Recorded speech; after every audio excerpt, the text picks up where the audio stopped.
Na een gezellige avond bij Nikki en Phil wandelen we door een prachtig verlichte stad naar onze Airbnb.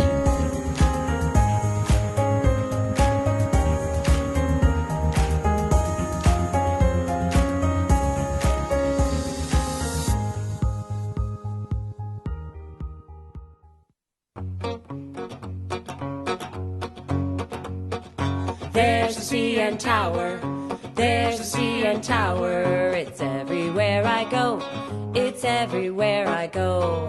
There's the CN Tower, there's the CN Tower. It's everywhere I go. De CN Tower is voor Toronto wat de Eiffeltoren voor Parijs is.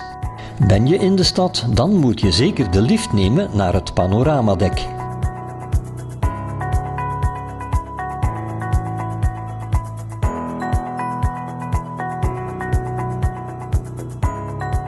Je hebt er een 360 graden uitzicht over de immense stad en zijn vele wolkenkrabbers, het eiland en de ruime omgeving. Van hieruit lijken de auto's wel mieren.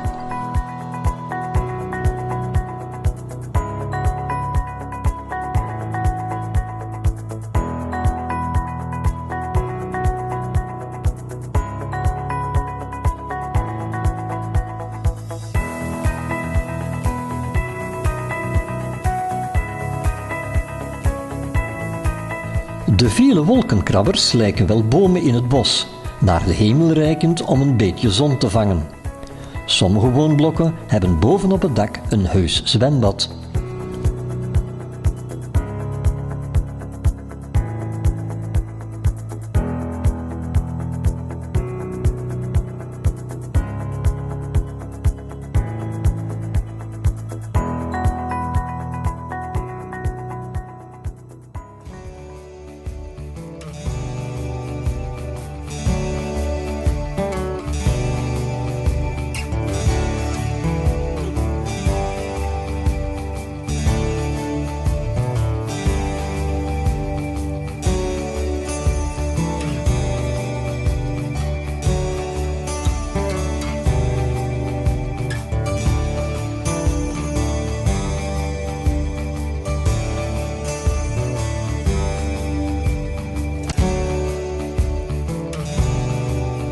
Toronto heeft een landklimaat.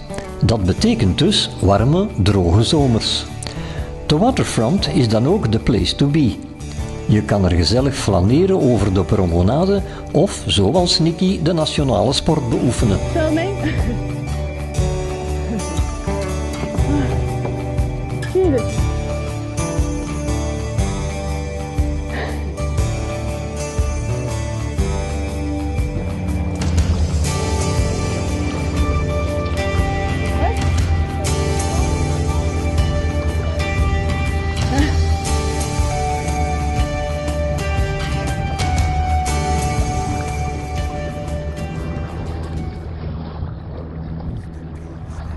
Holy fuck, it's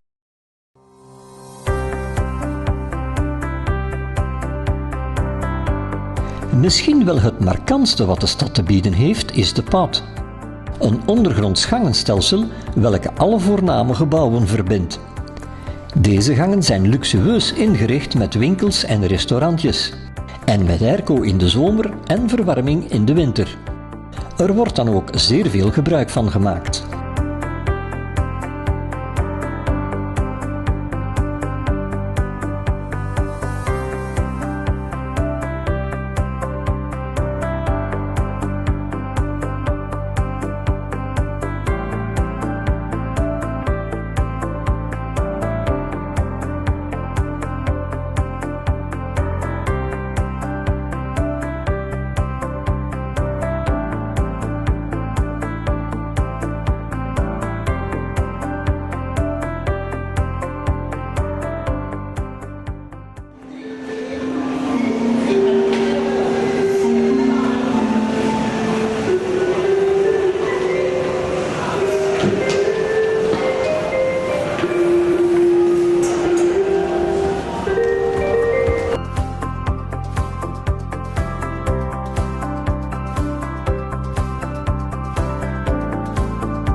De stad heeft vele kleine parkjes.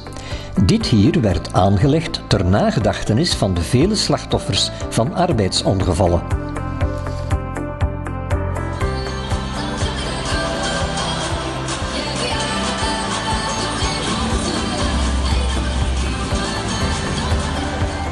Sport. In de zomer baseball en in de winter ijshockey. Een bezoekje aan de Toronto Maple Leafs is dan ook een must.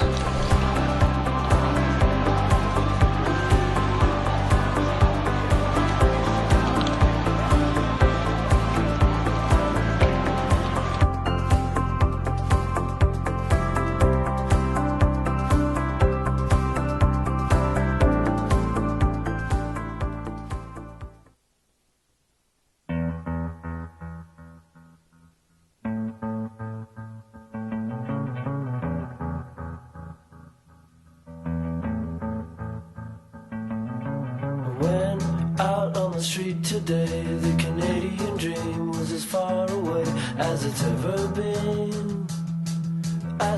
Queen Street West is de yuppiebuurt, waar je naast leuke koffiebars tal van bijzondere winkels treft. Zo is een voormalige kerk nu een designwinkel. As it's ever been.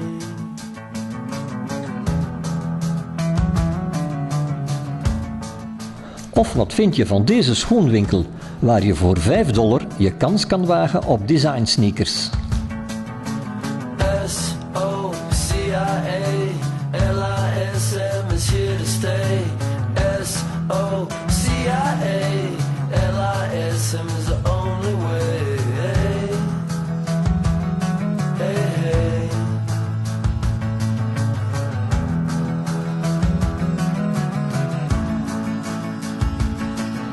Frozen land and frozen minds, frozen hands and frozen time. In de buurt van Graffiti Alley vind je enkele straatjes met graffiti. Je mag zonder meer stellen dat er pareltjes tussen zitten. Frozen minds, frozen hands and frozen time.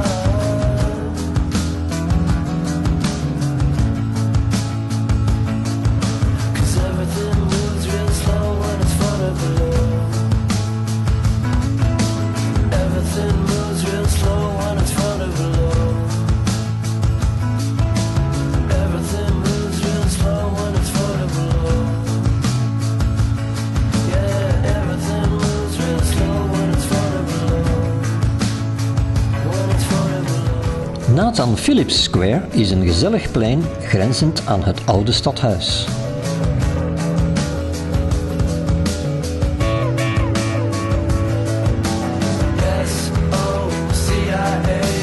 S-O-C-I-A-L-I-S-M is here to stay. S-O-C-I-A-L-I-S-M is the only way. Voor het stadhuis staat een memorial van de Grote Oorlog.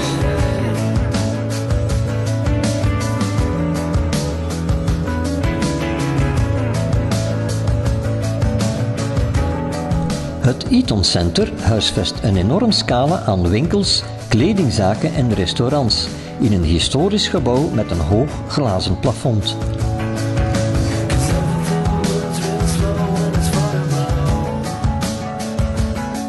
Dundas Square is het Times Square van Toronto. Immense reclameborden domineren het plein.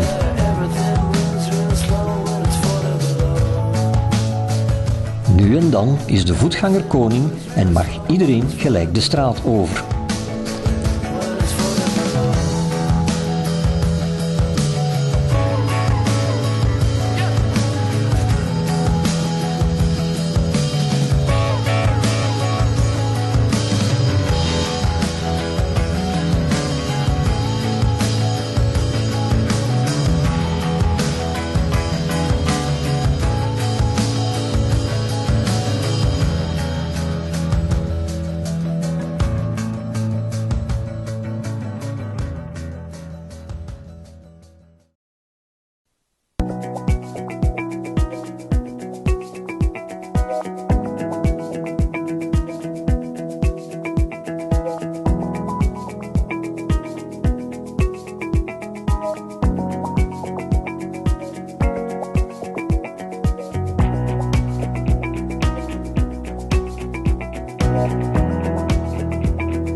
De Gooderham Building, daterend van 1890, springt direct in het oog en vormt een mooi contrast met de moderne hoogbouw op de achtergrond. Al 170 jaar huisvest de St. Lawrence Market 120 winkels en eetstalletjes. Zoek je souvenirs of een stukje fruit, of heb je liever een braadworst met wat mosterd? De markt biedt voor elk wat wils.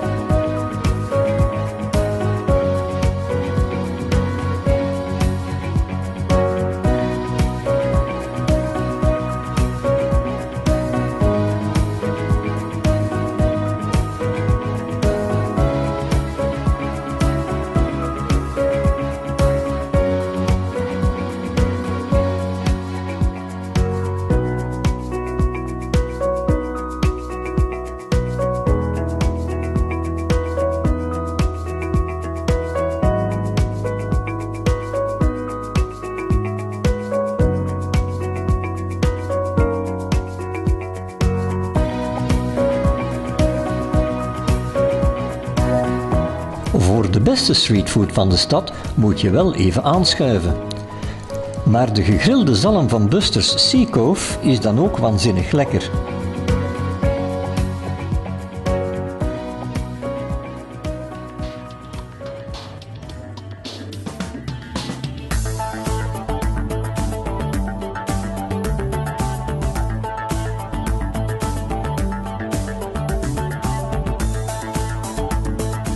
Van St. Lawrence Market gaat de verkenning verder naar Kensington Market.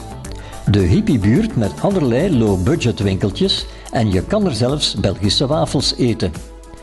Ze zien er hetzelfde uit, maar de smaak is toch net dat ietsje anders.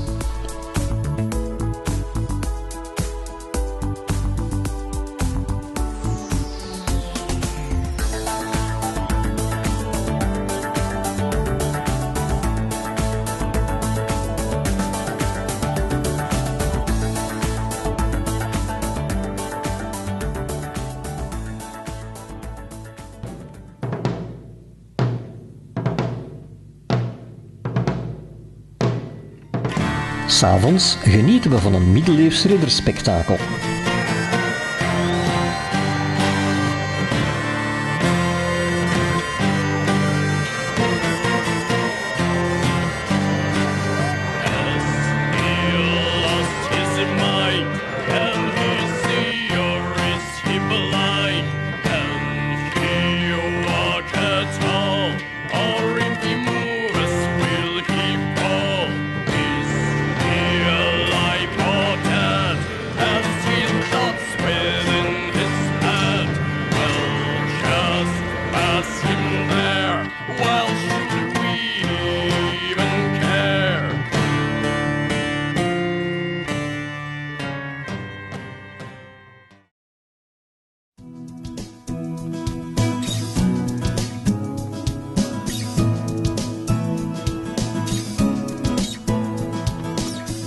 Tijd om de natuur op te zoeken. Spijtig dat het weer even niet mee wil. We maken een wandeling langs een rivier dat meandert tussen uitgesleten rotsen.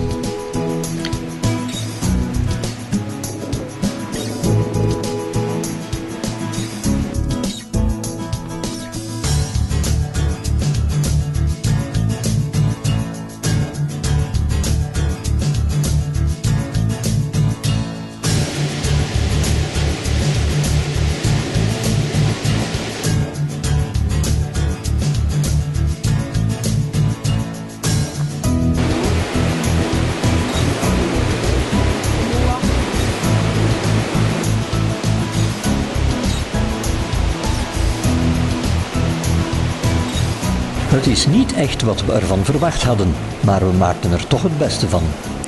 Hoog boven de rivier proberen acrobaten hun evenwicht te houden op een slappe koord. Best indrukwekkend hoe ze zich zonder hulpmiddelen recht houden.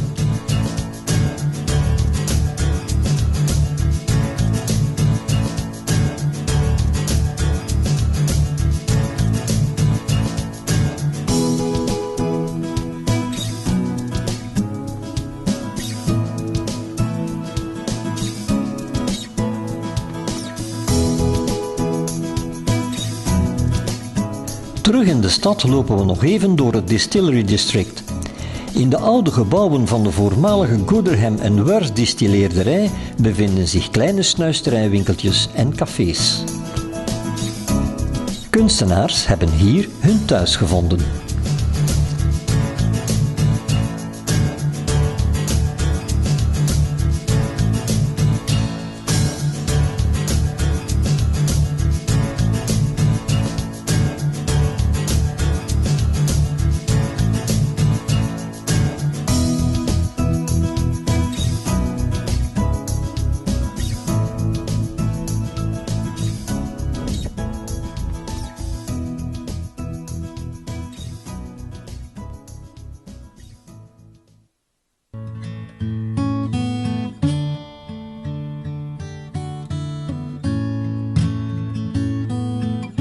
Onderweg naar de Niagara Falls rijden we langs wijngaarden.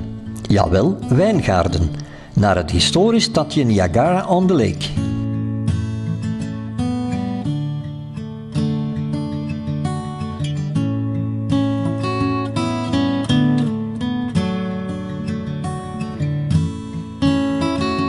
Hier bewaren ze registers met familienamen van zij die ooit naar Canada geëmigreerd zijn.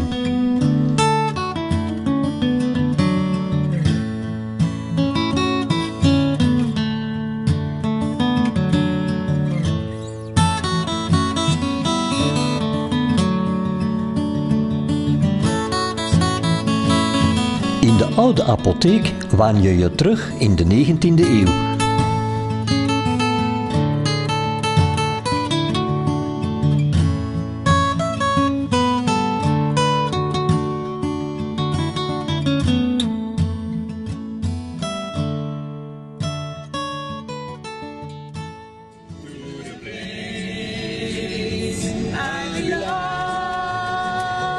West Virginia, round and mama, bring me home, country road. Hey! One pumpkin scone, One chocolate croissant. two chocolate croissants for my pumpkin, my banana loaf for my banana loaf. So we're tourists from Belgium, and this is an amazing. Yeah, it's like drive-in Starbucks, amazing. Honey, you're in charge of drink management. Country roads, take me home. Country roads, take me home. Country roads.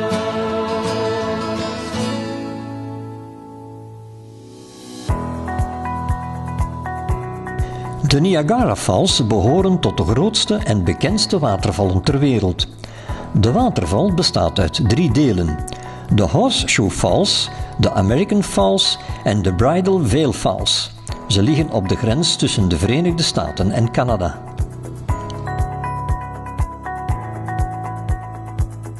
Het verval van de watervallen is niet groot, gemiddeld 60 meter. Maar de breedte en de hoeveelheid water dat passeert maken ze tot een spektakel. De naam is afkomstig van de Iroquois-taal Ongwihara, wat donderende wateren betekent. De meeste historici zijn het erover eens dat de Belgische pater Louis Hennepin als eerste Europeaan de watervallen bezocht heeft en beschreef in 1677, na een reis naar de regio met de ontdekker René Robert Cavelier.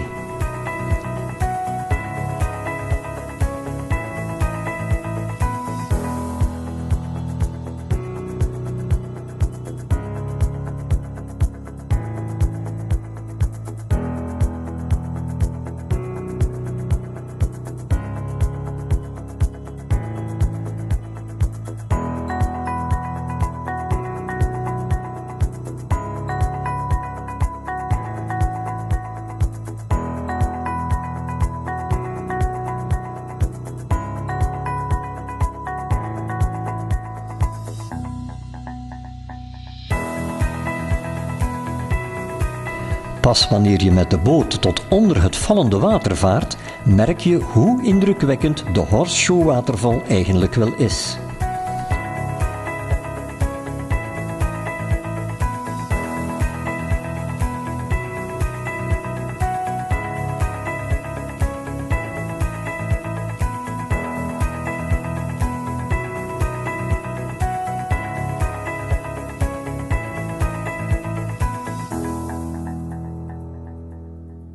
Met het bezoek aan de watervallen zijn we aan het einde van onze Canada-trip gekomen. It's the sailboats on the water. It's a walk in Hyde Park. It's the theater lights on warm summer nights. It's a day at the baseball park.